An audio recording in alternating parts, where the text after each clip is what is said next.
Nuestro amado Señor, en estos momentos estamos agradecidos que podemos volver a juntarnos, Señor. Había ya días que no nos veíamos, producto del problema que tuve en la voz, y gracias, Señor, que me has sanado. Te doy a ti la alabanza, la gloria por lo bueno que eres. Y, Señor, nos postramos ante ti como niños, como estudiantes, ignorantes, Señor, incapacitados por el pecado para poder entender cosas espirituales. Y confesamos cuánto te necesitamos, Señor. Queremos pedir que tú nos enseñes, que tú nos guíes a la verdad, que nos des un corazón que te ame, que ame, Señor, la verdad, y que esté dispuesto a sacrificarlo todo, Señor, para obedecer las cosas que aprendamos. Haznos obedientes, amantes. Danos, Señor, la justicia de Cristo, tanto imputada como impartida, para que podamos crecer en la imagen de nuestro Salvador y así representarte en todos nuestros círculos de influencia, Señor. Bendícenos, háblanos, Padre, en el nombre de Jesús. Amén. Muy bien. Estamos en el capítulo 12 de Romanos. ¿Y a qué versículo llegamos? ¿Se acuerdan, Carolina? ¿Alguien que tome notas? 12, ¿Al versículo 10? Sí, sí. Ya, gracias. Muy bien, vamos a tomar entonces el versículo 9. Dice, el amor sea sin fingimiento. Aborreced lo malo, seguid lo bueno. Amaos los unos a los otros con amor fraternal. En cuanto a honra, prefiriéndoos los unos a los otros. Aquí el apóstol Pablo comienza a dar una aplicación práctica del amor, del principio del amor. Como ya lo hemos visto tantas veces, el amor es el principio que nos capacita, que nos empodera para poner a otros primeros, no buscar lo nuestro. Y aquí el apóstol nos muestra esto claramente, dice, en cuanto a honra, prefiriéndoos los unos a los otros, dando preferencia al otro, poniendo al otro primero, dando honra al hermano, no buscando lo mío. Esa es una aplicación del principio del amor. Si nos amamos, entonces en el hogar, el esposo le va a dar honra a la esposa, va a buscar hacerla feliz a ella, la va a complacer en todo aquello que es bueno. Y la esposa al esposo. Y de esa manera se crea un ambiente de felicidad. En la iglesia debe ser lo mismo. Debemos aprender a servirnos los unos a los otros, a buscar el bien de los otros, a los líderes, apoyarlos, darles nuestro favor, en vez de hacerles la guerra, andar cuchicheando por detrás de las espaldas cuando cometen errores y cosas así. Tenemos que estar con ellos. Buscan la aplicación del principio del amor. En cuanto a honra, prefiriéndoos los unos a los otros. En lo que requiere diligencia, no perezosos. Entonces aquí el apóstol Pablo está hablando cosas bien prácticas.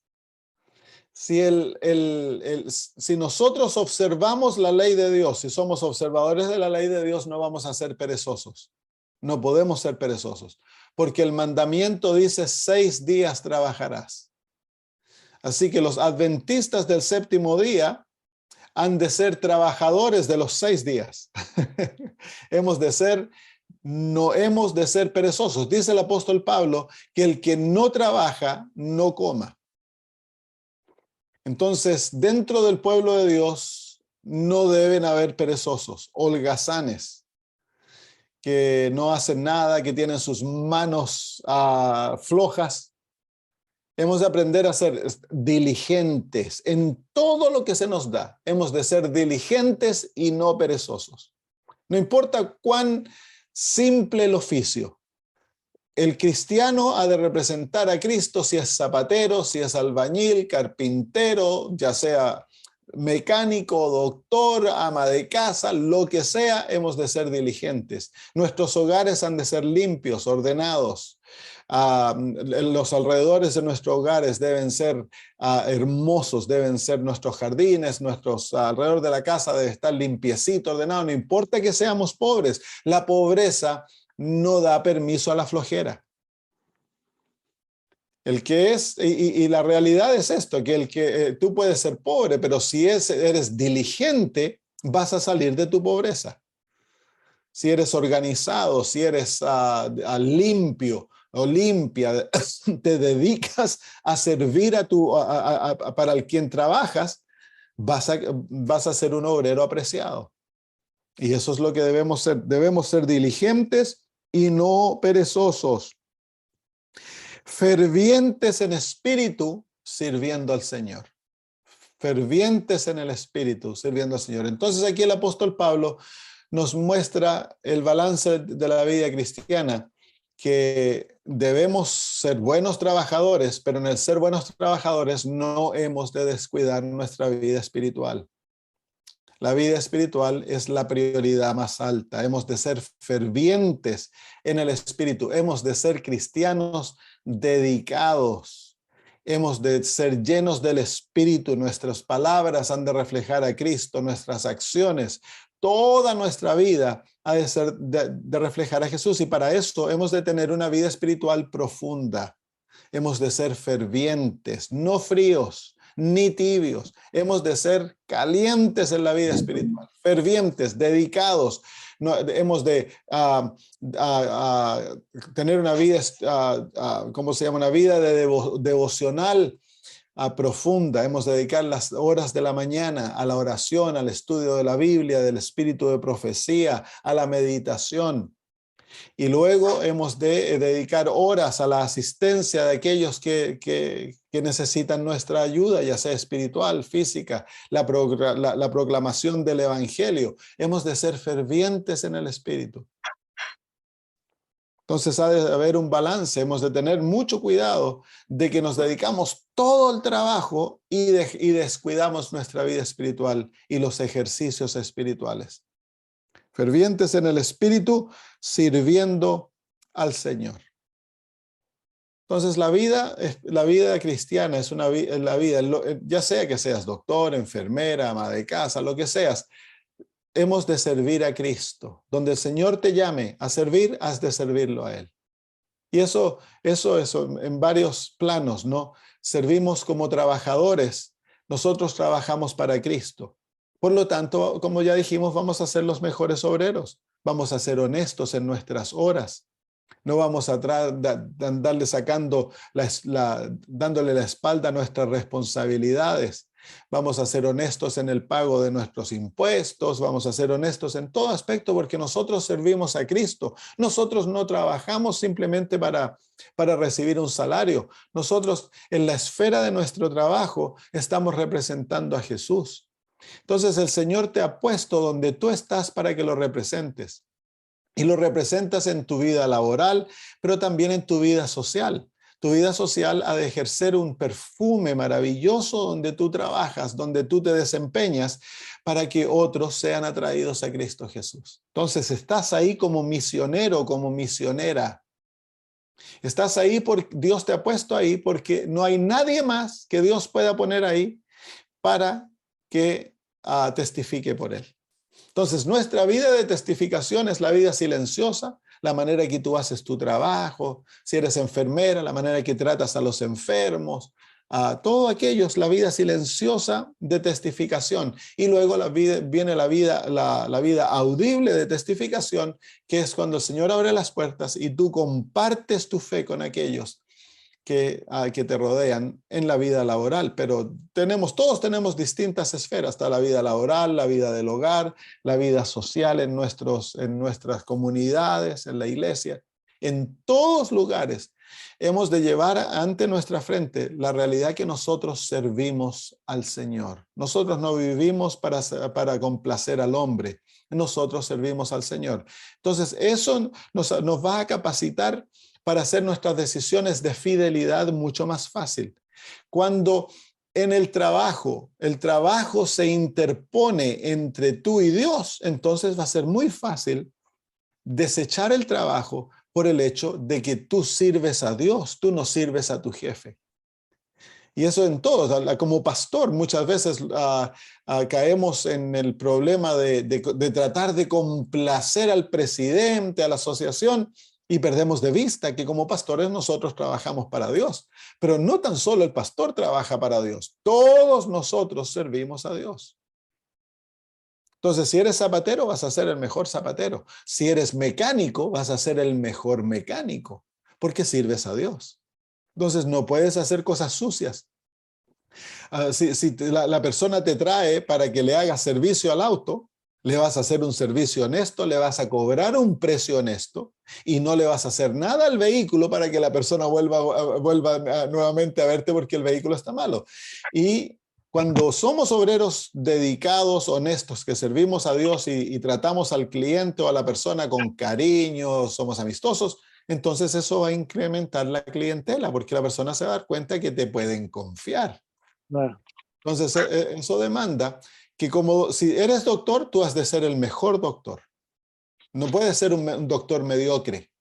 Si eres carpintero, has de ser el mejor carpintero. No puedes ser un carpintero mediocre, porque a Jesús no le puedes hacer un trabajo mediocre. A medias. Tapadito, esto no lo ven, por lo tanto, bueno, le doy una pinturita y ya quedó así. No, todo lo que hacemos lo hemos de hacer para Dios, para el Señor. Entonces eso demanda que como contador seas el mejor contador, que como chofer de bus seas el mejor chofer de bus, como papá, mamá, los mejores padres. Todo demanda perfección cuando trabajamos para Cristo. Entonces, de esa manera, el mundo va a ser atraídos a nosotros, porque se van a dar cuenta que no hay otros como nosotros. Entonces, mi hermano, por ejemplo, él es doctor naturista, pero producto de su idioma no ha tenido mucho cliente y ahora está trabajando como carpintero, porque sabe mucho de carpintería y tiene trabajo saliendo de las orejas. ¿Por qué? Porque es honesto y todo lo que lo hace a la perfección. Entonces la gente no encuentra eso en ningún lugar. La gran mayoría de las personas que trabajan así andan tratando de ganarse el dinero rápidamente. Y son deshonestos, hacen trabajos a medias, mal hechos, tratan de recortar en los materiales para ganar más dinero. No, mi hermano no hace eso, mi hermano cobra un buen precio, pero lo que lo hace a la perfección. Entonces la gente quedan felices y lo recomiendan. Y ahora tiene tanto trabajo que ¿cómo se llama? No puede aceptar todo lo que le viene porque tiene mucho trabajo. Entonces, cuando trabajamos para Cristo, esos son los resultados. Y se abren puertas para compartir nuestra fe. Entonces el apóstol Pablo nos está dando consejos que si los ponemos en práctica, nos van a hacer cristianos exitosos. Vamos a ser prósperos en lo que hagamos. El simple principio que dice sirviendo al Señor, tan profundo, tan maravilloso. Versículo 12. Gozosos en la esperanza, sufridos en la tribulación, constantes en la oración. Entonces, tres áreas ahí. El gozo. Hemos de vivir gozosos. ¿Por qué? Porque nosotros tenemos una vida de esperanza. Nosotros tenemos una esperanza viva. Esta vida no es todo lo que nosotros tenemos. Por lo tanto, hemos de aprender a ser gozosos. No hemos de ser cristianos de cara larga, cristianos criticones, cristianos que andan viendo todo lo oscuro, todo lo malo. Ese no es un cristiano. El verdadero cristiano tiene el gozo de Cristo en el alma. Uno de los frutos del Espíritu es gozo. Y el apóstol Pablo en la carta a los Filipenses dice que hemos de gozarnos en todas las cosas. Todo ha de ser una razón para gozarnos. Tengo este dedo, lo tengo envuelto y tengo un poco de aloe vera porque hace unas semanas atrás me taladré el dedo con un taladro. Y cuando me vi la sangre chorreando por el dedo, me lo apreté y comencé a decir, alabado sea Dios, alabado sea Dios. Hay que gozarse en todo hay que aprender a gozarnos. Porque ese espíritu es un espíritu contagioso cuando estás trabajando, silbando, cantando. Cuando yo era muchacho era chofer de micro, chofer de buses. Y trabajaba para el gobierno antes de llegar a ser pastor. Y me tocaba hacer a turnos bien temprano de mañana, donde llevaba a los obreros a a las fábricas y hacía turnos que traía en el bus la gente que venía a trabajar a la ciudad. Y siempre a mí me ha gustado cantar o silbar. Entonces iba manejando, iba silbando, no sé, no teníamos radio para ponerle a la gente y me tocaba un bus con radio, yo no les ponía la radio, me ponía a cantar himnos. Y cuántas veces la gente me tocaba el hombro y me decía, muchas gracias, has, ¿cómo se llama? Puesto un brillo en mi día. ¿Cuántas veces? El aprender a vivir una vida gozosa, si estás trabajando en la casa de alguien, eres carpintero, albañil, silbar, cantar, contar testimonios, ayudar a la gente en otras cosas, que vean que nosotros tenemos un espíritu de gozo, un espíritu gozoso. Vivir en la casa, los niños son atraídos por un espíritu de gozo. En vez de andar con la cara larga, mirando todo lo malo que hacen y retándolos, olvidarnos de sus defectos, corregirlos con amor y vivir una vida gozosa. Los niños florecen en una realidad de gozo, de alegría, donde hay canto, donde ¿cómo se llama? Se habla de lo positivo y lo negativo, si es necesario mencionarlo, es corto y breve. Muy bien, en lo que gozosos en la esperanza. Entonces es la esperanza de la nueva vida, de la pronta venida de Jesús, la esperanza que Dios responde a nuestras oraciones, que Él está al lado nuestro. La vida cristiana está llena de esperanza y eso nos da gozo. Hemos de contar nuestras bendiciones. Hay personas que se fijan tanto en lo negativo de su vida. Todos tenemos cosas negativas que ocurren diariamente. Yo me podría haber puesto a gritar y a alegar por qué me pasó esto a mí. Y hay tantas cosas, nuestros hijos, especialmente nuestras hijas, están viviendo vidas perdidas, tanta cosa de la cual nosotros podríamos, ¿cómo se llama?, reclamar y alegar y vivir en un aspecto negativo. Pero no es necesario. Tenemos tantas bendiciones a la misma vez. Tenemos el sol, tenemos el aire, el agua, la comida, la ropa, la casa, la familia. Tenemos tantas cosas bonitas que podemos nosotros aprender a regocijarnos. Hemos de ser cristianos alegres. Cuenta tus bendiciones, dice el Espíritu de Profecía. Hemos de escribir un libro, tener una cuenta de las bendiciones que Dios nos da diariamente, las respuestas a las oraciones. Anótalas. Y cuando te sientes cabizbajo, cuando estás triste, anda y lee la respuesta a lo que el Señor ha hecho por ti. Mira el pasado y ve cómo Dios te ha guiado. Y eso te da esperanza para el futuro y llena el corazón de gozo. No hemos de darle lugar a la tristeza en el corazón. El cristiano triste muestra que él no tiene una fe viva, que Dios no es vivo en su corazón. Si nuestro Dios es omnipotente, ¿por qué vamos a estar tristes? Si para Él nada es difícil, ¿por qué vamos a estar tristes? ¿Por qué vamos a estar preocupados, ansiosos, cabizbajos, depresivos? Cuando no es para Dios, todo es posible y Él es nuestro Padre, nuestro amigo. Él ha dicho, pedid y se os dará. Entonces, ¿por qué vamos a estar tristes? La tristeza es falta de fe y es pecado. Entonces hemos de luchar contra ellos. Especialmente hay caracteres, el carácter flemático, melancólico, tienden a vivir más en las sombras que en la luz. Y si eso es quien tú eres, entonces has de cooperar con Cristo para que tu carácter cambie. Que Dios puede cambiar el carácter, Dios puede cambiarte de flemático, te puede hacer un flemático alegre, te puede hacer un melancólico feliz. Dios puede hacer eso, Él puede cambiar tu carácter y hace cooperar con Él. Muy bien, gozosos en la esperanza, sufridos en la tribulación. Entonces, aquí el apóstol Pablo nos muestra la realidad de que como cristianos nosotros vamos a sufrir, vamos a tener tribulación. No, nadie se escapa de eso. Vivimos en un mundo de dolor. Dios no nos ha prometido sacarnos de la realidad que nos rodea, pero Él ha prometido que en todas las cosas Él va a estar con nosotros. Y la palabra sufridos quiere decir pacientes en la tribulación. Pacientes en la tribulación. Teniendo paciencia al aprender a permitir que Dios obre sus planes en nuestra vida durante los momentos difíciles. Cuando Dios permite la tribulación, cuando llegan los momentos duros de la vida, Dios está obrando en nosotros y hemos de aprender a tener paciencia.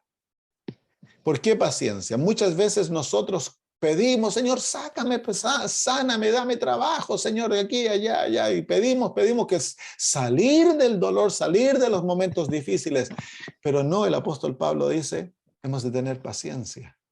En vez de orar que el Señor nos saque, hemos de pedirle que el Señor nos enseñe las lecciones que hemos de aprender en esa experiencia.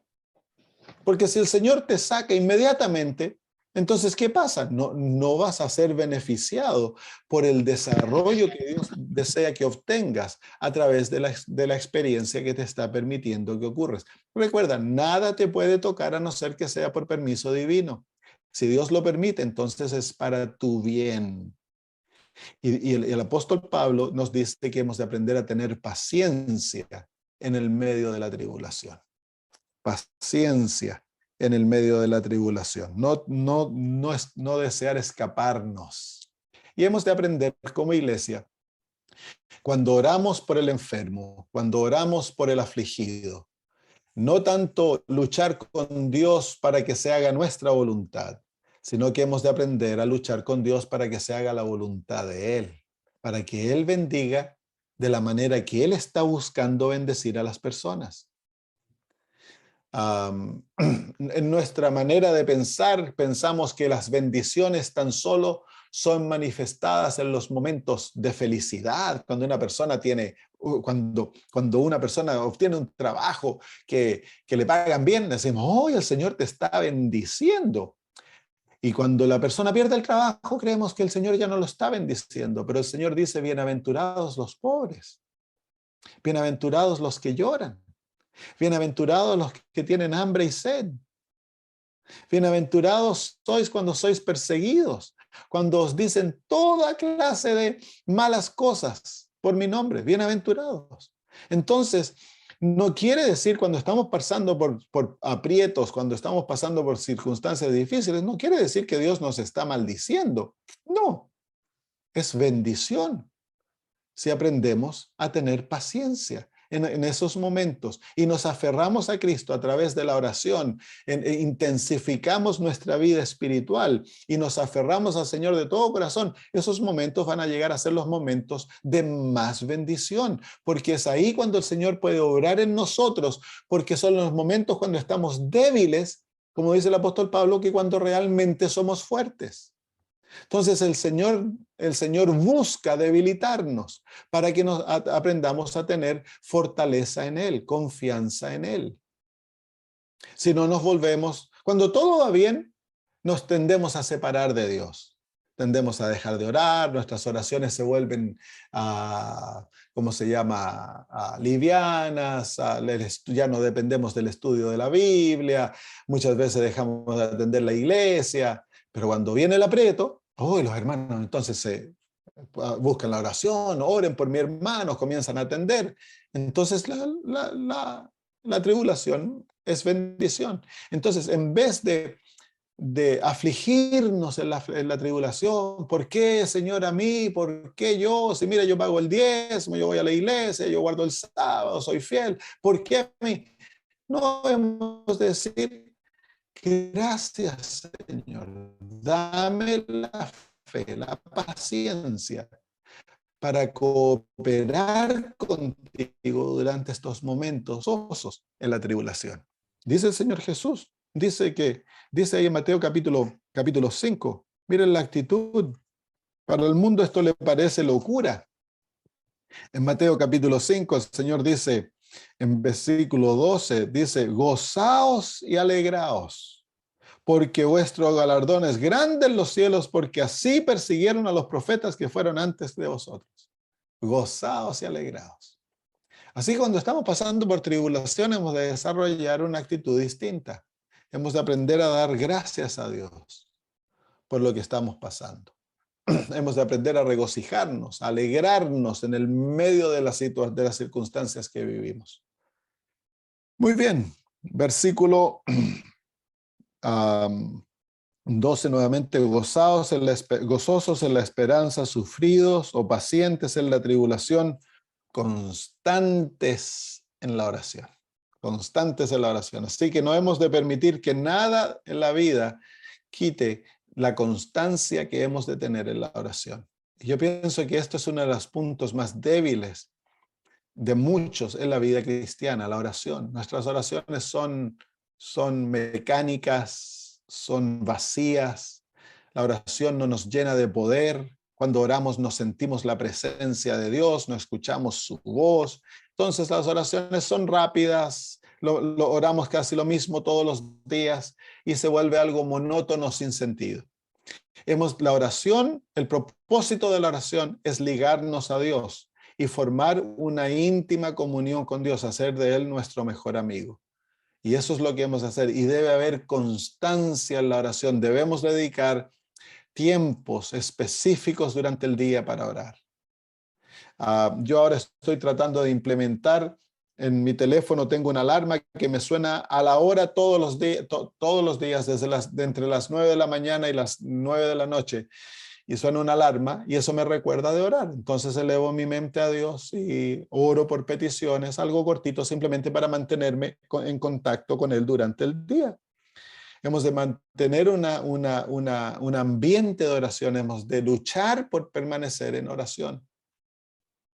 Debemos de desarrollar la costumbre de orar mañana, tarde y noche. Ahí es donde nos postramos ante el Señor, si es que es posible, en la mañana, durante el mediodía, a lo mejor luego de comer en tu trabajo, puedes dedicar 10 minutos a orar, y en la noche nuevamente dedicar tiempo dedicado a la oración. Debemos de ser constantes porque la oración es el aire del alma, es el oxígeno del alma. Entonces es esencial. El cristiano verdadero es una persona de oración. Hemos de dedicar mucho tiempo a la oración y hemos de aprender a permanecer en la presencia de Dios, a desarrollar hábitos de vivir en la presencia de Dios, de practicar su presencia, de hacer a Dios real en nuestras vidas. Amén. Muy bien, versículo 13. Compartiendo para la necesidad de los santos, practicando la hospitalidad. Entonces aquí, en relación a los demás, hemos de ser generosos. No importa cuán pobres seamos. Yo crecí en un hogar pobre, teníamos mejor situación que otros, pero éramos pobres. O sea, éramos 6, luego mis padres adoptaron 3, llegamos a ser 9. Vivíamos bien apretados. Teníamos todo lo necesario, pero era bien apretados. Pero mi mamá siempre estaba dando. Siempre. Ya esto a ti te quedó chico, ¡pum! A mí me acuerdo yo de niño, tenía una tenida que me encantaba, era como de marinero, me encantaba. Y un día se desapareció la tenida, la busqué y no la encontraba. Y un día vi al vecino usando mi tenida, me dio una rabia de haber tenido 5 o 6 años.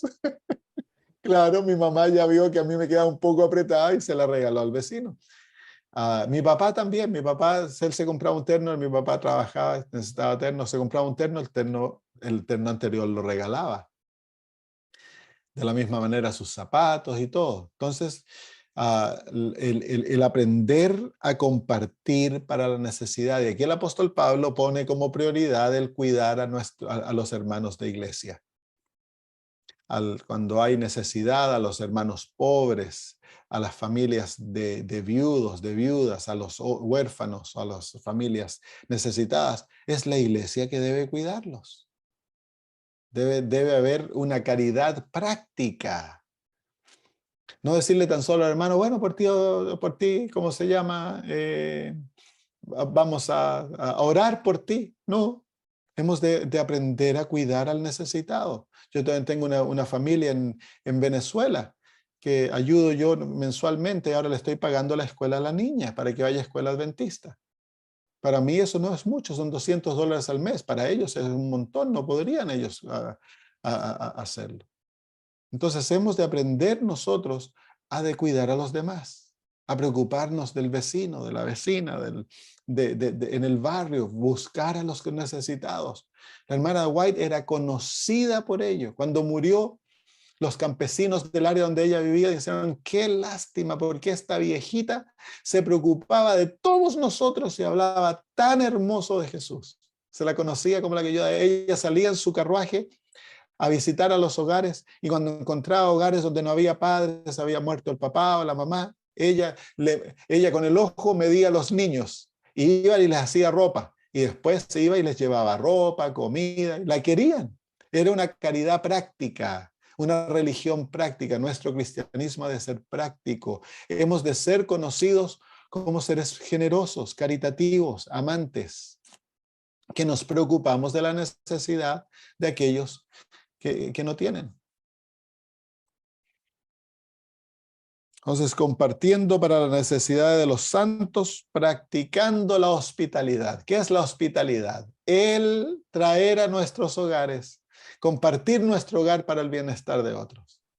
El invitar a comer a personas. Cuando ves visitas en la iglesia, llévalos contigo a la casa a comer. Hazte amigos de ellos. Conócelos. No importa que seas pobre, ¿sí? Se le echa un poco más de agua a la olla de sopa y se comparte, se pelan un par de papas de más o se echan unos cuantos tallarines más ya se comparte la hospitalidad. Y dice que muchos albergaron a ángeles sin saberlo. Hemos de ser hospitalarios. Una de las cosas que las personas que vienen del Medio Oriente tienen una hospitalidad tan hermosa. Yo me he hecho amigo de una familia que son libaneses.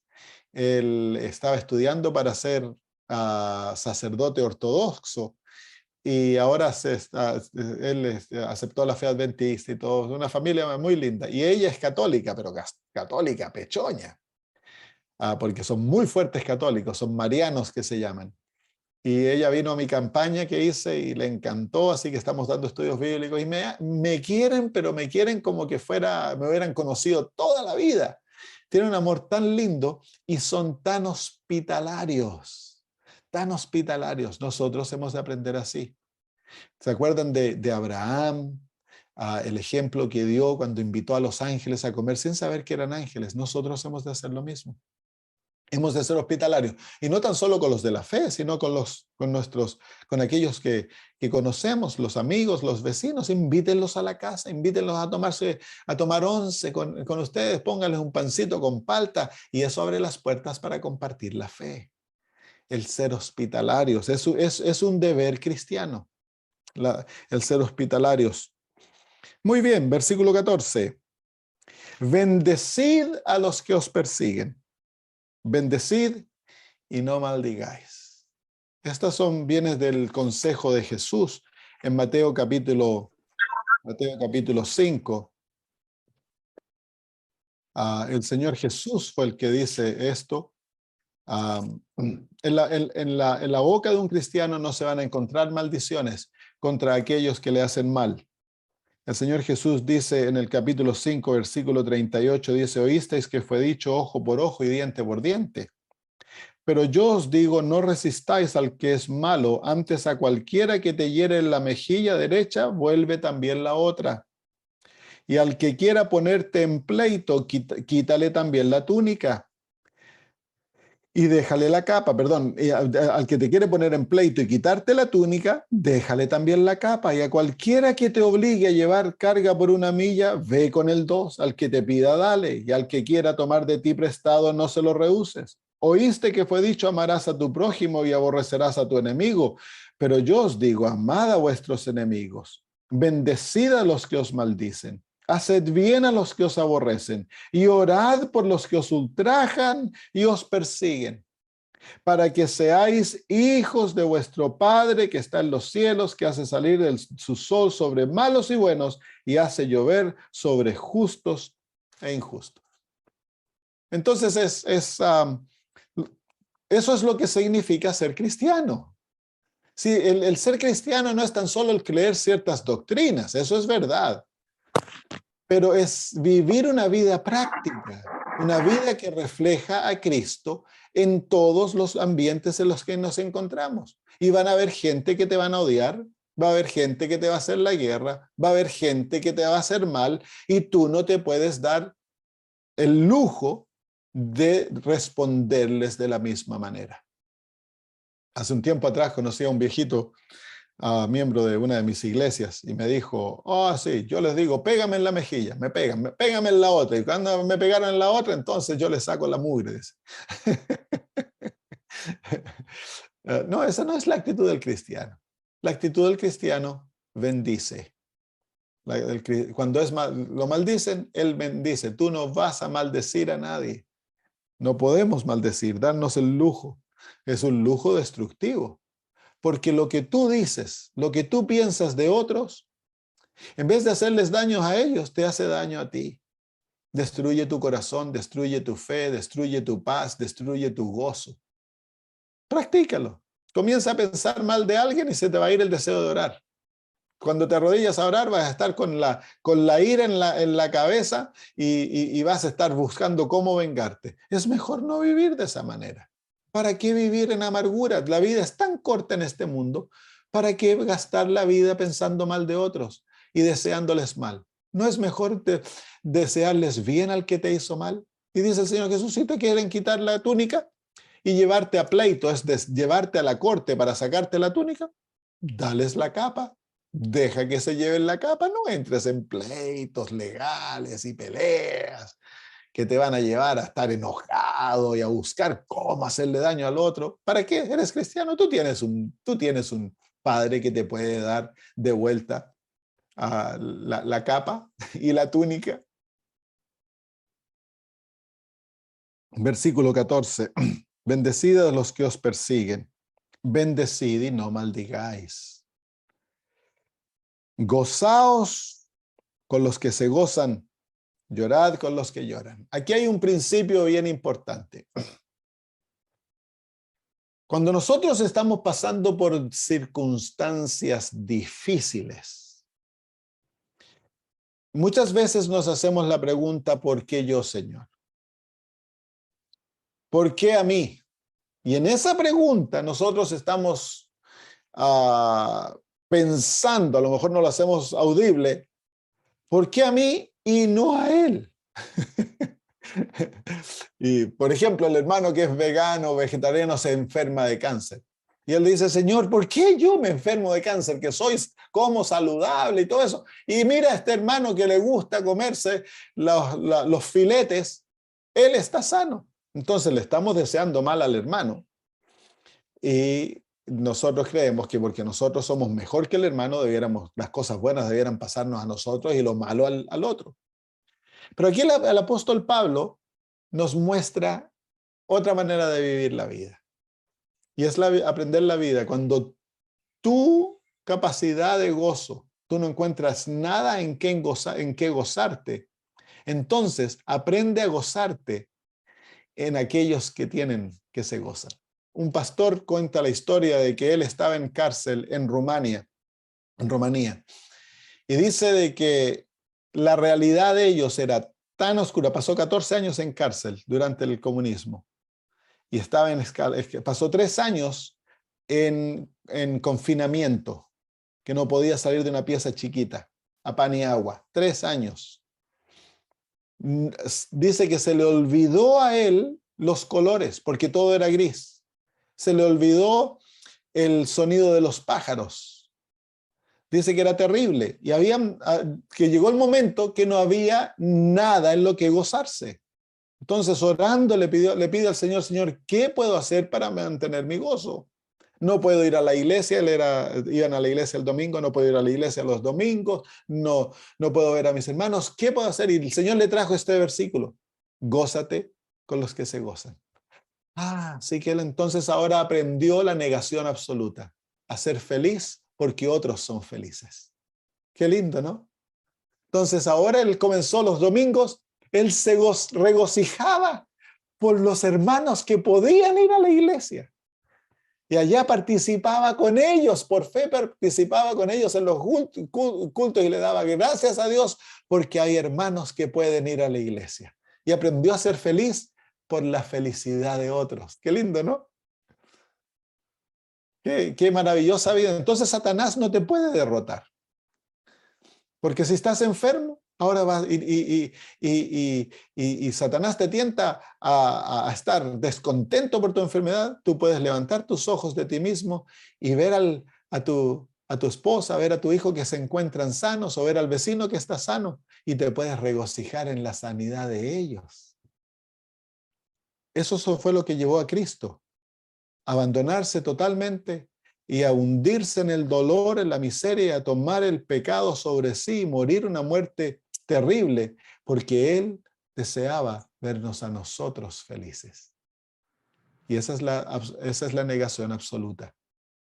Entonces, nos regocijamos con aquellos que se regocijan y lloramos con los que lloran.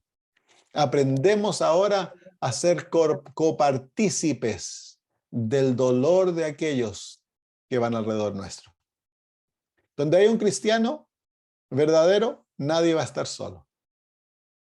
Cuando hay un cristiano verdadero, va a haber alguien que les ponga el brazo en sus hombros y que va a llorar con ellos.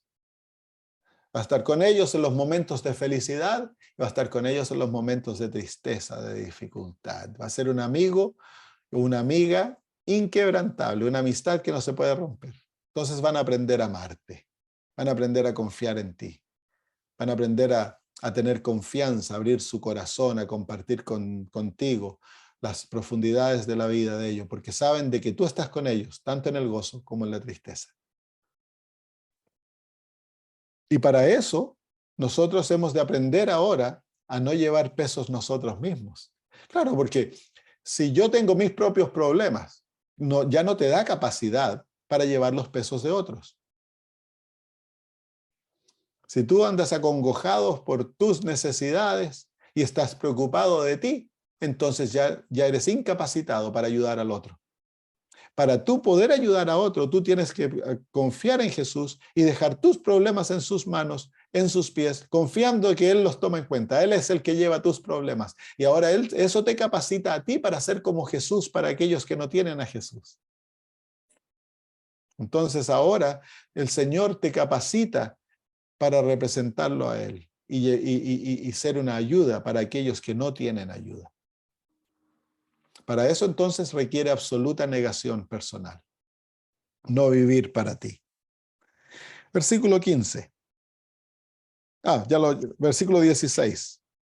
Unánimes entre vosotros. No altivos, sino asociándoos con los humildes. No seáis sabios en vuestra propia opinión.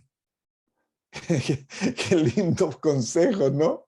Son tan sencillos, son cosas tan sencillas, pero el apóstol Pablo, ya como un padre espiritual, le habla a sus hijos. Le dice, unánimes entre vosotros.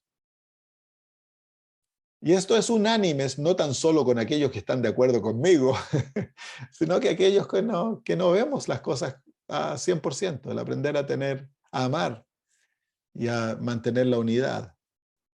Por supuesto, hay momentos en los cuales personas se vuelven producto del pecado, de enseñanzas que dividen, que destruyen, entonces hemos de separarlos. Pero en cuanto está a nosotros, hemos de mantener una unidad.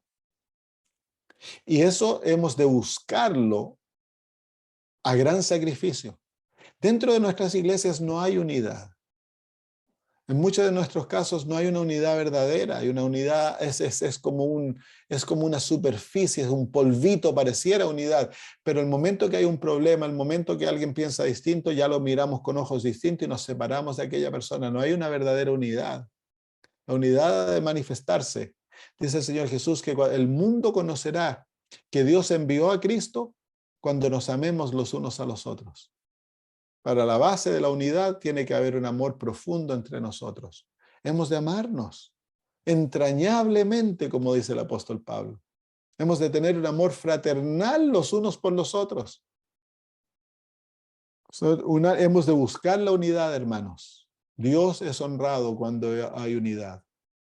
No se puede sacrificar la verdad para tener unidad, como en el caso del ecumenismo. El ecumenismo busca una unidad falsa. El ecumenismo busca una unidad entre denominaciones, abandonando las verdades que lo han hecho quienes son, para buscar una unidad y trabajar todos juntos. Si vamos a abandonar la verdad, es mejor que haya guerra, dice el espíritu de profecía. Y eso se muestra en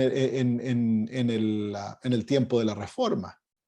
Durante la Reforma, los reformadores buscaban la unidad a cualquier costo, llamaron a la iglesia al arrepentimiento, pero cuando no hubo arrepentimiento, cuando entonces se buscó destruir la verdad de los protestantes estaban dispuestos a ir a la guerra para defender aquellas verdades, estaban dispuestos a morir por defender las verdades, porque la verdad es Cristo.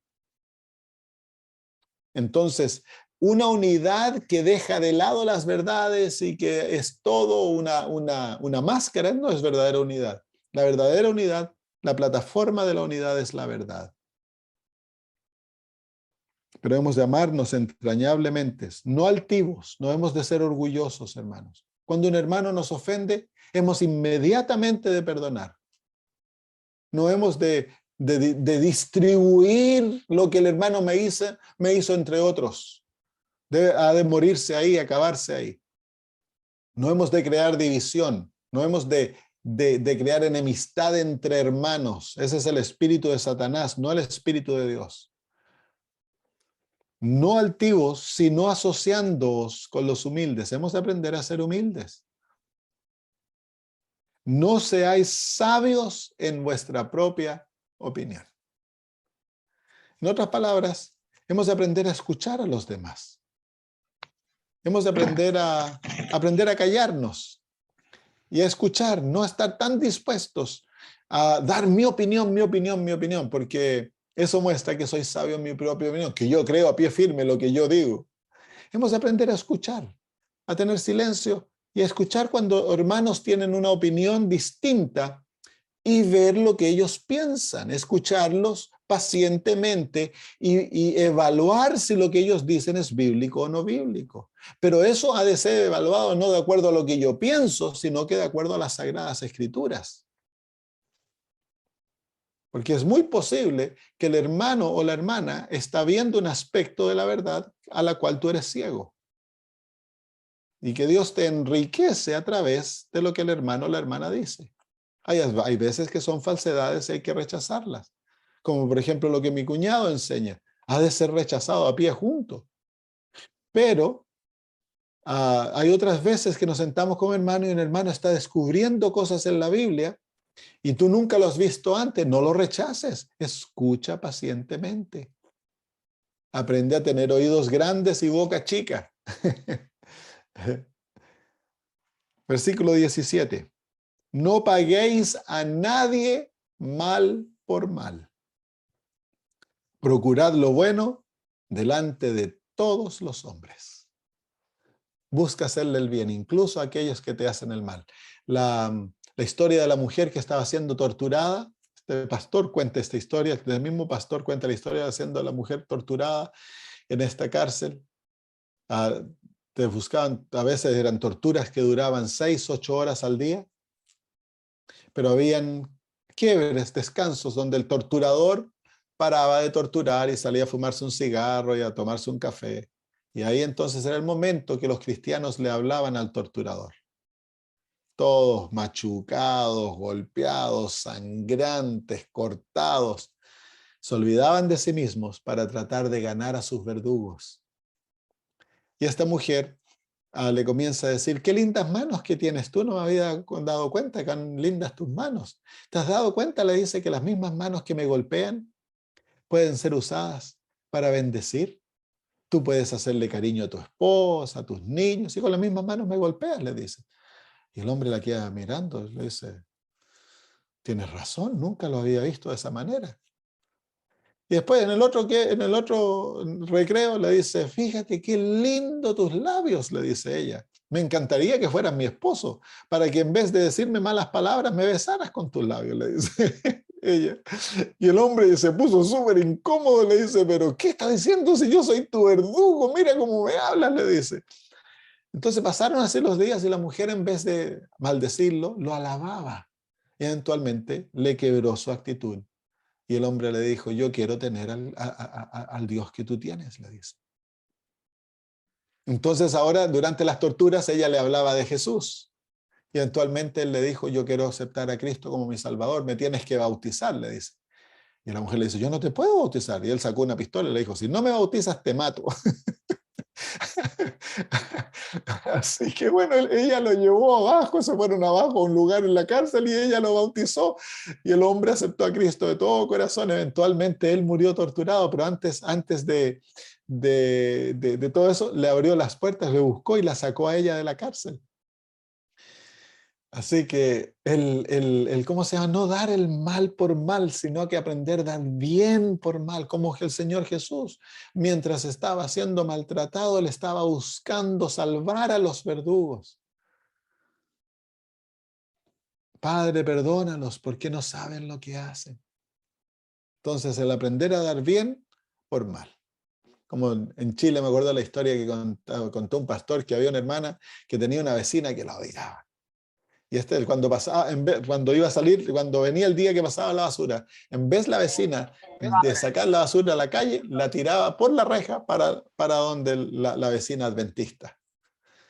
Y la vecina adventista oraba y le pedía al Señor sabiduría. Entonces el Señor le dio sabiduría, el Señor le puso en su mente, anda a la feria y compra hartas frutas, verduras, pan, dulces y ponlos en una canasta. Y el día que la señora te tire la basura para este lado, tú le pasas el canasto con todas esas cosas ricas para el otro lado. Y así lo hizo. Nunca más la mujer le tiró la basura por la reja para el otro lado. Se la ganó, pues. Claro. ¿Qué pasa si ella hubiera hecho, esta mujer desgraciada, yo le voy a hacer lo mismo, y en vez de sacar la basura, se la tira para el otro lado? Se habría armado una guerra que no habría tenido fin. Entonces, el aprender a dar bien por mal. Bien por mal. No paguéis a nadie mal por mal. A nadie, dice. A nadie. Al peor de tus enemigos, deséale el bien.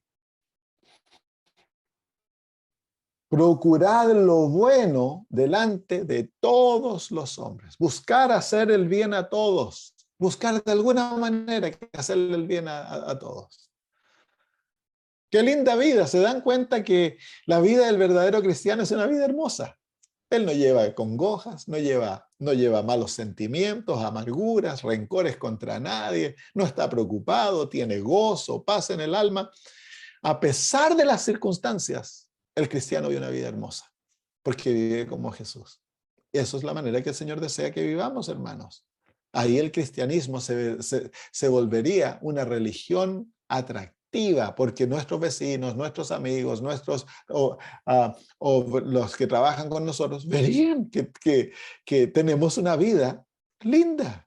Es una vida maravillosa. La vida cristiana es una vida maravillosa. Es mucho más fácil salvarse que perderse. Yo les digo, ser cristiano es la bendición más grande que puede pasarle a un ser humano. Un verdadero cristiano. Si no pagáis a nadie mal por mal, procurad lo bueno delante de todos los hombres. Si es posible, en cuanto dependa de vosotros, estad en paz con todos los hombres. Estad en paz con todos los hombres.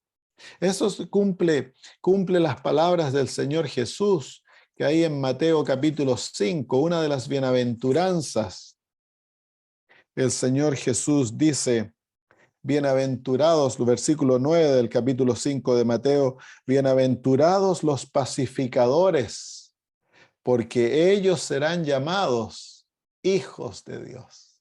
Dios es el Dios de paz.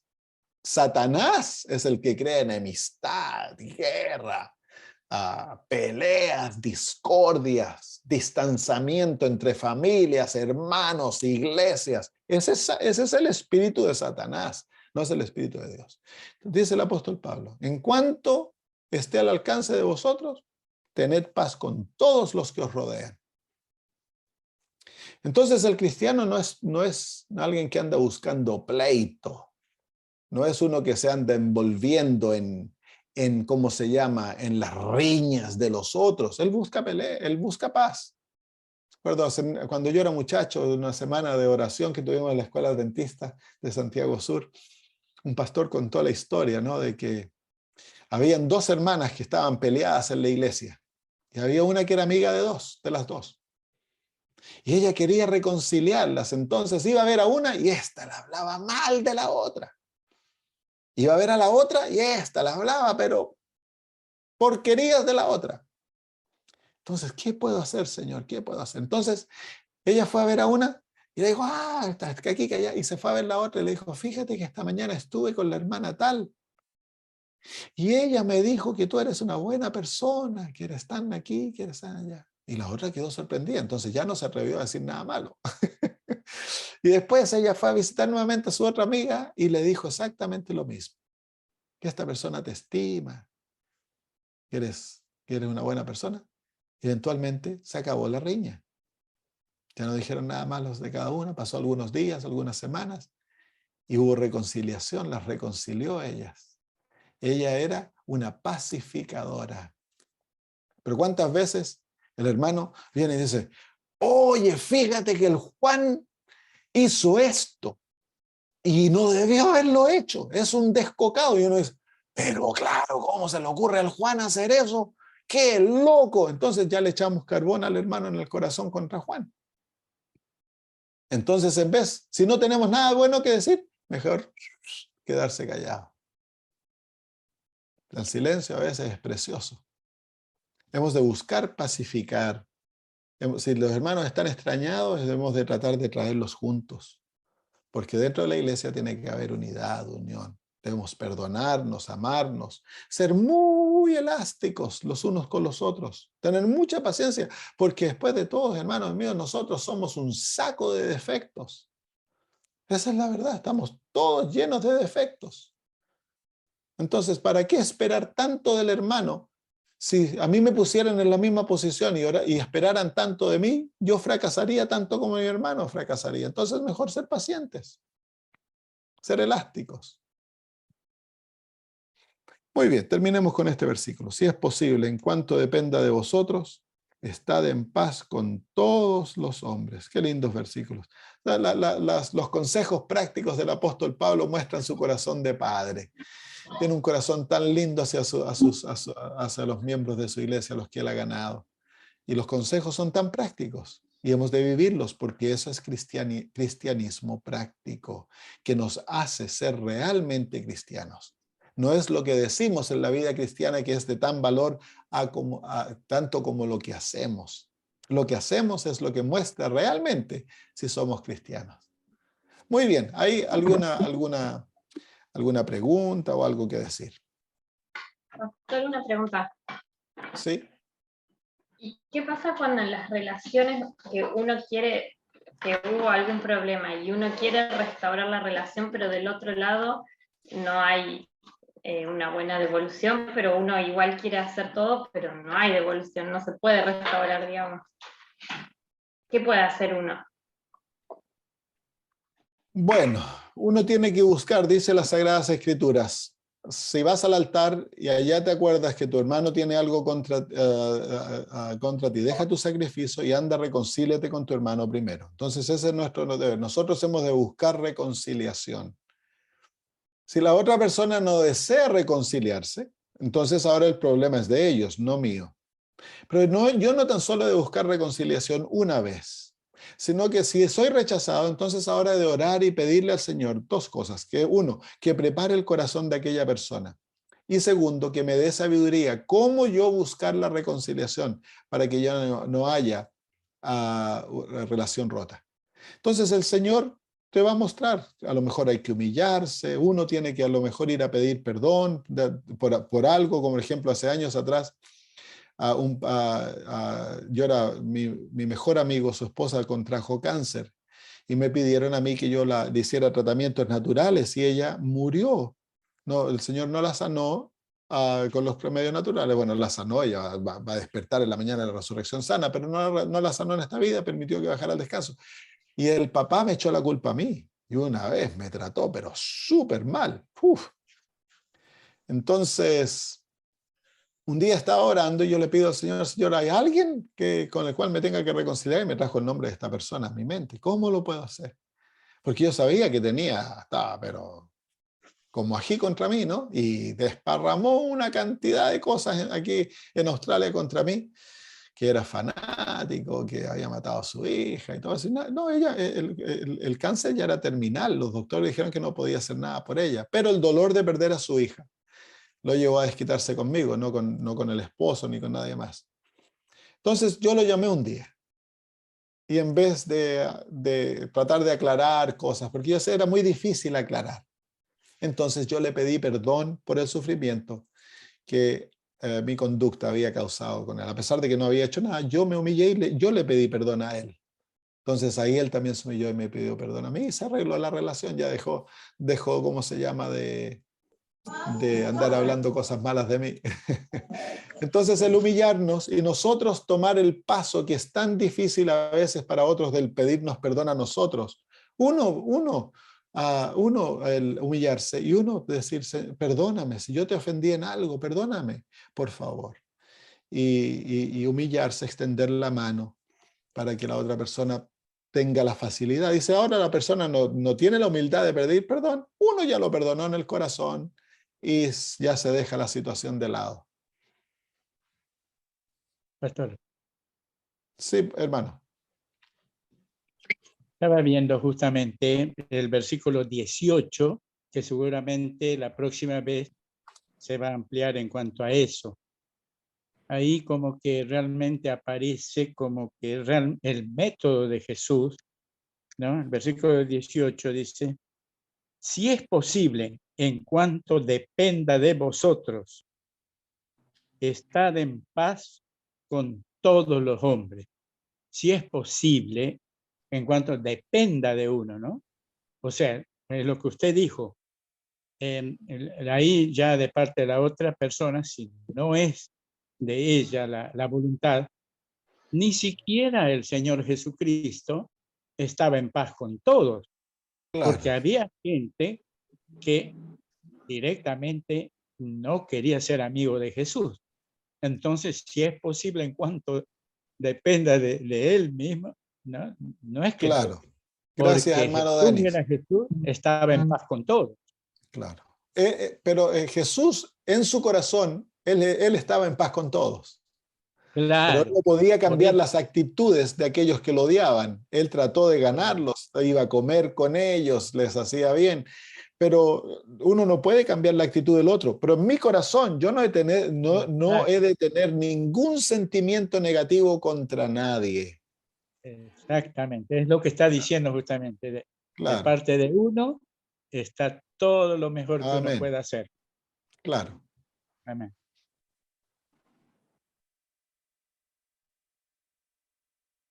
Muy bien, bueno, si hay alguna otra preguntita por ahí, si no terminamos. Pastor. Pastor. Sí. Habla Gastón. Bueno, buenas tardes. A mí me impactó cuando dijo, tenemos que aprender a cuidar a nuestros hermanos, ¿no? Qué importante que es eso, porque a veces nos preocupamos mucho de recibir a nuevos hermanos, a nuevos amigos, que eso es lo que tenemos, ¿no? Que estamos no mandados, sino tenemos el deber de compartir, de hacer eso, pero no olvidarnos de lo que están, ¿verdad? De cuidarlos, porque a veces perdemos ese foco y nos preocupamos mucho por los que entran, pero no por los que salen, por los que no están. Claro. ¿No? Y eso acá Pablo nos habla mucho de eso. Y eso a veces corre mucho por nuestra cuenta porque habla mucho de gozarnos con los otros, gozarnos con el sufrimiento, compartir, ¿no? Llorar en esos momentos, como hablaban también, estar en paz mientras sea con nosotros, tratar de generar la armonía, y eso también me gustó usted cuando viene alguien decir, che, fulano de tal, ¿no? Cortar eso, cortarlo en seco Claro. y decir, mira, está bien, pero vamos a hablar de otra cosa, o hablaste ya con el hermano, es cortar la rueda, ¿no? Porque si no se hace mucho más grande. Pero esa frase me llegó, ¿no? Tener que aprender a cuidar a nuestros hermanos. Amén. El Señor Jesús es interesante que en la parábola de la oveja perdida, a las 99 las deja seguras en el redil y se va a buscar la oveja perdida. Nosotros hemos de hacer lo mismo, hemos de asegurarnos que las ovejas que ya están en el redil están seguras. Hemos de cuidarlas, atenderlas, y hay que salir a buscar a otros. En la vida cristiana tiene ambos aspectos, ambos ámbitos de la vida, que hemos de dedicar nuestra vida a la predicación y traer al que está perdido y cuidar al que está dentro también. Y ese cuidado nos pertenece a todos. Todos hemos de cuidar a los hermanos. Entre todos nos hemos de cuidar. No tan solo el pastor, los ancianos, los diáconos. Todos hemos de vigilar, de cuidar. Si el hermano no asistió, hay que ir a verlo, hay que llamarlo, hay que estar con ellos. Tenemos que asegurarnos que todos se sienten amados dentro del redil. Eso es importante también, que todos, porque algunos por ahí no tienen ese concepto claro y como que le dan la responsabilidad al pastor y a los ancianos Claro. solamente, pero es de todos. Es de todos. Gracias, pastor. Hermana Claudia, ¿usted Sí, tenía yo quería- algo que decir? Sí, es lo mismo. O sea, uno no le cae bien a todo el mundo, ni todo el mundo le cae bien a uno, ¿cierto? Ahí lo aprendí cuando era chiquitita. Pero es verdad lo que decía el hermano recién. El Señor dice que tenemos que tratar de procurar estar en paz con todo el mundo. Pero a veces hay situaciones que uno, por más que trate de estar en paz, no hay posibilidades. Entonces, Claro. lo que yo hago es apartarme y evitar el contacto con esa persona, porque sé que por más que intente, no hay posibilidad de resolverlo. Tal vez yo pueda tener la disposición, pero la otra persona no lo tiene. O Claro. Uno simplemente tiene que me cae mal y asegurarse le hago... que la falta de disposición no está en el corazón de uno, pero que uno está dispuesto a hacer bien, a amar y ayudar en todas circunstancias, pero si hay que separarse porque ya sea que la persona es violenta, es dañina, ya todo eso, entonces, pero uno no lo hace porque, bueno, ya le tiene mal a la otra persona. Ah, claro, eso es distinto, porque el Señor no le tenía mal a nadie, si no nos hubiera dejado a todos botaditos acá. Claro. Es diferente. Entonces, quiero pensar en no justificar una actitud desde esa manera para no enfrentar una situación con alguien, porque igual la conciencia eso lo hace presente. Eso Claro. quería un poco Gracias, hermana verbalizar. Claudia. Sí. Hermano Walter, usted tenía algo que decir. ¿Qué tal? Buenas tardes. Sí, yo iba más a lo mío personal, ¿no?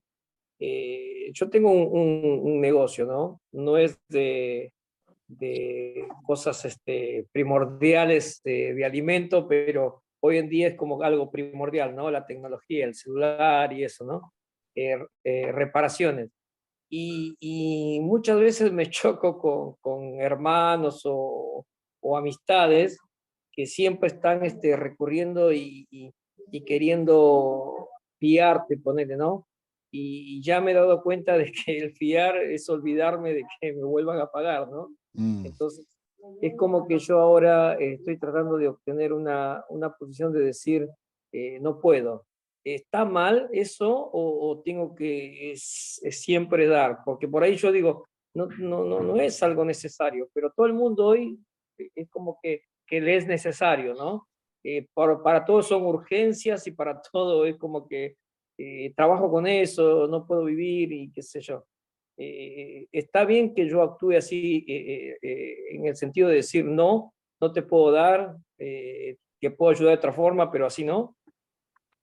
Ya, yo no te puedo aconsejar en eso, hermano. Tú tienes que ver, porque hay personas que a lo mejor están honestas en su pedido, que no pueden pagar y necesitan el asunto arreglado por distintas situaciones. Y el Señor esperaría que tú los ayudes, pero hay otros que están abusando de las circunstancias. Entonces tú necesitas ahí que el Espíritu Santo te dé sabiduría cuándo decir sí y cuándo decir no. Pero el principio de las Sagradas Escrituras es que el obrero es digno de su salario. Tú estás trabajando, tú dependes de eso, las personas te han de pagar. Y no hemos de esperar servicios gratuitos. Si nosotros podemos pagar, no hemos de esperar servicio gratuito. Y si no puedo pagar, entonces yo he de ofrecer al que me ha hecho el servicio, pagarle de alguna otra manera, ya sea cuotas, ya sea por otro tipo de trabajo, pero no es bien el esperar que otros me hagan a mí servicios gratuitos. Hermano, pero Jesús dijo, al que te pide, dale. Fíjese Claro. que yo pienso de que uno tiene que darle a la gente en alguna manera. Una, porque a lo mejor lo necesitan y se van a sentir felices porque alguien los ayudó. Y los otros que algunas veces lo hacen por sacar plata. Bueno, allá tendrán que darle cuenta a Dios de que si no han engañado, ¿no es cierto? Claro, es verdad, pero se requiere también sabiduría espiritual. El Espíritu Santo ha de indicarte cuándo y cuándo no. Si tú lees lo que la hermana de White dice en esos comentarios, ella lo muestra claramente de que el comentario no te está diciendo de que, bueno, ahora hay que darle a todo el mundo en forma indiscriminada. Se requiere sabiduría espiritual para saber a quién hay que ayudar y a quién no tengo que ayudar. Hay momentos cuando el Espíritu Santo te va a indicar que no. Por ejemplo, yo ayudo al que me pide, pero hay un muchacho que me estaba pidiendo de África por meses: pastor, por favor, envíeme dinero, que estoy aquí, estoy pasando por hambre, que no tengo cómo pagar el colegio, que aquí, que allá. Y de primera parecía, pero increíble. Entonces yo oro y le dije: Señor, ¿he de enviarle dinero? Y el Señor claramente me dijo que no. Y ya por meses, más de 6 meses, me sigue enviando la misma historia. Ya se habría muerto de hambre si no tuviera dinero para comer. Los hijos ya estarían muertos de frío si no tuvieran ropa para vestir, porque esa es la historia que cuenta. Pero de primero yo no sabía eso. Pero el Señor me lo mostró y me dijo que no. Entonces ya, no lo ayudé nomás. Pastor, justamente algo de eso te iba a consultar, ¿no? Porque en la iglesia, por ejemplo, aparecen muchas personas pidiendo ayuda, ¿no? Y siempre hay un hombre que aparece y aparece con el mismo problema, ¿no? Siempre está hace un año con el mismo problema, ¿no? Y él quiere que lo ayuden y quiere una casa y quiere que lo ayuden y quiere... y llega el momento en que yo lo escucho, después digo, no. Y por ahí hay hermanos que me miran, como yo soy el anciano de la iglesia, como que me miran que soy malo. Y yo digo, no, porque este hombre no necesita, él no quiere ayuda, él quiere nada más estar lo fácil. Es difícil a veces actuar así porque a veces uno no lo entiende. Como también hay gente en la iglesia pidiendo cosas, llevar, y yo los veo todos muy bendecidos. Ninguno está muerto de hambre. Y hay veces que la gente quiere sacar ventaja. Y en esos casos, con hermanos de la iglesia, ¿cómo hay que hacer? Bueno, el principio básico es dar y se os dará, pero hemos de buscar sabiduría divina. Yo no le puedo decir a alguien no porque, bueno, a mí me parece que esa persona no lo merece. No, yo tengo que buscar sabiduría divina para que el Señor sea el que me indique cuándo sí y cuándo no. Y la gran mayoría de las veces es sí, pero hay excepciones al caso que el Señor sabe de que la persona no es digna de ayuda, porque la hermana White dice, ella habla del que es digno de ayuda. Y eso es el Señor el que ha de mostrarnos como iglesia. Si alguien se acerca a pedirnos ayuda, por ejemplo, llega a la iglesia alguien y dice: yo no necesito dinero, necesito viajar, no tengo el dinero, ¿me podrían por favor ayudar? Yo le digo, sí, vamos, yo te compro el pasaje. Ah, no, no, no, dame el dinero nomás, eso es todo lo que necesito. ¿Cómo se llama? No necesitas molestar. No, no, no te preocupes, yo vengo contigo y te compro el pasaje. Entonces la persona se corre, no quiere que le compre el pasaje. Entonces estaba usando una mentira para que le diéramos dinero y hacer ahí, ir a tomar o comprar cigarros y todo eso, pero viene con la cosa de que necesitaba comprar un pasaje. Y eso ha pasado varias veces, pero había otras veces cuando hubo una familia que se acercó a nuestra iglesia y necesitaban dinero para comida. Entonces nosotros le ofrecimos ir con ellos al supermercado y comprarle comida. Y estuvieron súper contentos de que hiciéramos eso. Entonces fuimos a comprarnos y les compramos un tremendo, ¿cómo se llama? Un tremendo shopping que decimos acá. Y se quedaron felices y agradecidos. Porque eran dignos, eran pobres dignos, gente necesitada digna. El otro parecía ser digno, pero no era digno. Estaba mintiendo para tratar de obtener. Ahora, ayudo yo a una persona que fuma y que toma y les ayudo financieramente, yo les ayudo. Por ejemplo, hay una pareja que yo visito acá cada 2 semanas y ellos están metidos en el cigarro por años y años y producto de que fuman, muchas veces se quedan sin dinero para comida. Es porque están tan adictos. Entonces, ¿qué yo hago? Yo les compro un vale en el supermercado que ellos lo pueden comprar, lo pueden cobrar solo por comida. Entonces les llevo cada 2 semanas $100 y eso les ayuda a comprar cosas que de otra manera no podrían comprarse, producto de que tienen una adicción tan grande. Mientras oramos y el Señor les da la libertad por el cigarro, igual los ayudamos. Pero son dignos porque no mienten. Ellos no me tratan de esconder que están fumando para tratar de sacarme plata, no me tratan de sacar plata. Yo vi la necesidad y les traje la próxima vez, les traje un vale para que lo pudieran cobrar en el supermercado. Pastor, disculpe, lo que usted acaba de decir, hay algo muy interesante. Si esa familia X que llegue a la iglesia llega en día sábado, ¿uno podría ir a comprarlo? Claro, no hay problema. Yo fui con esa familia a comprarles el día sábado porque estaban necesitados. Diego. Sí, pastor, ¿qué tal? Buenas noches. Yo me quedé en el versículo 11 donde dice, lo que requiere diligencia, no perezoso, ferviente en el espíritu, sirviendo al Señor. Yo creo, pastor, que aparte de ahí de las cosas terrenales, si nosotros estamos fervientes en el espíritu, nosotros no podemos ver el mal de la iglesia, porque estamos gozosos. Y hay una cosa que experimento de hace 5 años, que por la gracia de Dios siempre fui a la iglesia, siempre que se abrió en estos 5, nunca falté a la iglesia. Y nunca miré mal a un hermano ni nadie. Y yo se lo recomiendo a los hermanos de la iglesia. Vayan cada vez que se abra el templo, participen de los grupos pequeños, visiten a los hermanos, estén en la escuela sabática.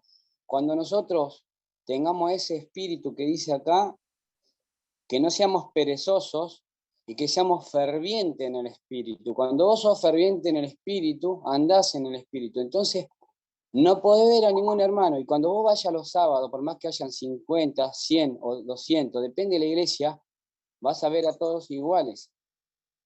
Porque no hay diferencia. ¿Por qué? Porque vos sos ferviente en el espíritu.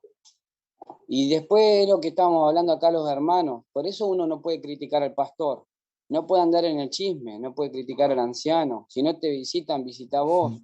Si no te llaman, llama a vos. Cuando uno está ferviente en el espíritu, desde el momento que se levanta hasta la noche, está ferviente, lo mismo que de la mañana hasta la noche tiene esa misma pasión. Y la gente ve esa pasión que es Cristo Jesús. Cuando Jesucristo está en tu corazón y el Espíritu Santo obra que convence de pecado, de justicia y de juicio, ni siquiera tenés momento para ver al hermano. A mí me daría vergüenza, pastor, si un día entro a la iglesia y veo a un hermano y veo la paja del ojo ajeno, o si alguien me ve criticar al pastor, al anciano, al diácono, a la diaconisa o al que recién empieza, me daría vergüenza, porque yo hubiese dejado de ver a Cristo. Cuando yo veo a la cruz de Cristo y yo veo que Jesucristo murió por mí y que ese espíritu me salva a mí, y yo quiero tener ese espíritu, ¿para qué? Para proclamar el evangelio eterno, esa buena de salvación. Cuando yo quiero, ¿cómo voy a mirar a mi hermano? ¿Cómo voy a pensar en el pastor si este que escribió esto, y lo llamo, como dice usted, pastor, lo llamo a mi hermano, le digo, hermano, vamos a hacer una oración? Y cuando hay un chisme, si son ancianos, pastores, venga, vamos a orar. Y si nos tenemos que arrodillar ahora, arrodillémonos. Pero vamos a arrodillarnos, porque el único que puede solucionar las cosas es el Espíritu de Dios. Por eso el hermano Pablo dice, seamos edificadores. Si nosotros, como dijo usted, pastor, si nosotros tenemos que hablar y no vamos a edificar, hagamos silencio. Hagamos silencio. Gracias, pastor, por compartir. Gracias, Diego. Gracias, linda opinión. Amén. Hermana Martita, usted levantó la mano. Sí, pastor, solamente quería saludarle y decirle que se siga dejando usar por el Espíritu Santo, porque yo en lo personal he aprendido tanto, que siempre en mis conversaciones, en mis meditaciones que doy en los grupos pequeños, siempre lo tengo en presente, ¿verdad? Así que gracias, pastor, que Dios lo siga Alabado bendiciendo. sea Dios, hermana, que el Señor la bendiga. Amén. Oremos. Nuestro amado Señor, gracias por los momentos gratos que hemos pasado estudiando tu palabra y en comunión los unos con los otros. Gracias, Señor, porque la verdad se manifiesta y luego, mi Dios, nos hablas a través de las opiniones de los distintos hermanos y hermanas que tu Espíritu Santo les lleva a hablar con sabiduría. Y ahora queremos pedir que al separarnos seamos luces, que vivamos aquello que hemos aprendido. Danos el poder para cambiar, Señor, en las áreas que no estamos obrando bien, para que el mundo vea, Señor, una manifestación hermosa de Jesús. Gracias, Padre, en el nombre de Jesús. Amén. Muy bien, queridos hermanos, un abrazo para todos. Chao.